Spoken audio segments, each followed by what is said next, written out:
19 juin 2023, bienvenue à tous. Dans le bulletin d'information, les épreuves écrites du baccalauréat, session de juin 2023 débutent ce matin, lundi 19 juin 2023, sur toute l'étendue du territoire national. Cette année, le nombre total des candidats est de 117 563 contre 117 416 en 2022. Les candidats sont repartis dans 136 centres. Les compositions prendront fin jeudi 22 juin 2023 et la correction des copies de l'examen du baccalauréat démarre lundi 3 juillet prochain. Le maire de la ville de Porto Novo, Chalmagne Nyankouti, a dans un communiqué rendu public interdit les activités physiques et sportives sur des artères principales de la municipalité de la ville de Porto Novo, notamment celles allant de la direction départementale de la police républicaine vers le siège de l'Assemblée nationale. Par la même occasion, l'autorité communale justifie l'interdiction du sitting du parti Les Démocrates. Les détails dans cet élément. Il m'a été donné de constater que des groupes de personnes envahissent les artères principales de la ville de Porto Novo, notamment celles allant de la direction départementale de la police républicaine vers le siège de l'Assemblée nationale pour y exercer des activités physiques et sportives. Peut-on lire dans ce communiqué, la première autorité municipale de la capitale politique du Bénin a fait remarquer que cette pratique, qui prend de l'ampleur, a souvent lieu les week-ends et menace la sécurité des usagers de la route. C'est pourquoi le maire Chalmagne Nyankouti a invité par le même canal ceux qui s'adonnent à cette pratique illégale à y mettre fin. Il compte à cet effet sur le sens élevé de civisme de tous.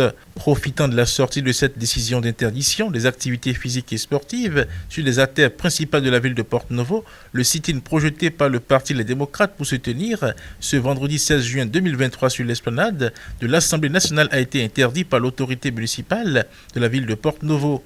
L'interdiction de ce sit-in a suscité une vive réaction de la part de l'ancien ministre et troisième vice-président du parti Les Démocrates, Alassane Tigri, au siège départemental du dit parti à Porto Novo. Selon Alassane Tigri, nous sommes dans un régime de liberté.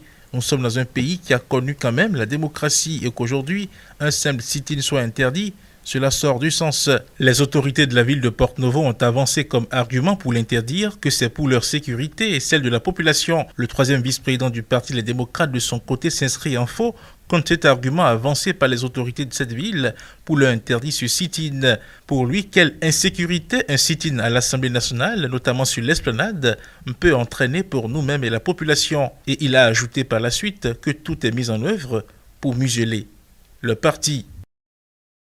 La police républicaine a effectué une descente dans un ghetto, 6 à Kéferi 2 et un autre à Damondi, dans la commune de Kondi le vendredi dernier. Des sachets de chanvre indien et une somme de 10 205 francs CFA ont été saisis dans le démantèlement des ghettos. Sept présumés malfrats ont été interpellés.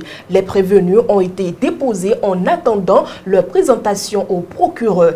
En page sport, deux supporters des Guépas du Bénin ont trouvé la mort lors des bousculades à l'entrée du stade ce samedi 17 juin 2023 à l'issue du match Bénin-Sénégal, comptant pour la 5e journée de la CAN Côte d'Ivoire 2023, sanctionnée par un but partout. D'autres supporters sont sortis avec des blessures. Mauvaise nouvelle pour le Bénin après le nul arraché face au champion d'Afrique sénégalais 1-1 sur la pelouse du stade Général Mathieu Kérékou de Cotonou. Le Bénin affrontait ce samedi le Sénégal dans le cadre de la 5e journée des éliminatoires de la CAN 2023. Si le résultat de la rencontre a eu de quoi réjouir le public, il y a quand même un incident malheureux à déplorer. Des bousculades dans les entrées et les couloirs du stade ont causé au moins 2 morts et de nombreux blessés. 2 supporters des Guépas sont décédés lors des bousculades à l'entrée du stade. Venus pousser l'équipe de Roy à la victoire, ces jeunes n'ont pu participer à la liesse populaire de fin de match. L'une des victimes a rendu l'âme au stade après sa chute, tandis que l'autre est morte après son évacuation à l'hôpital de Menontin. Plusieurs blessés ont été dénombrés dans ces bousculades. La cause de l'incident serait liée à l'émission frauduleuse de tickets d'entrée au stade. Pour ce match, dont l'entrée est libre et gratuite, il a été déploré la mise en vente d'importants lots de tickets sur l'esplanade du stade. Conséquence, il y avait plus de monde à l'extérieur qu'à l'intérieur du stade, qui a une capacité d'accueil d'environ de 45 000 places. Par ailleurs, les forces de sécurité étaient débordées pour contenir une foule surexcitée devenue incontrôlable. Les autorités doivent pouvoir ouvrir une enquête pour situer les responsabilités sur cet incident malheureux. C'est la fin du bulletin d'information.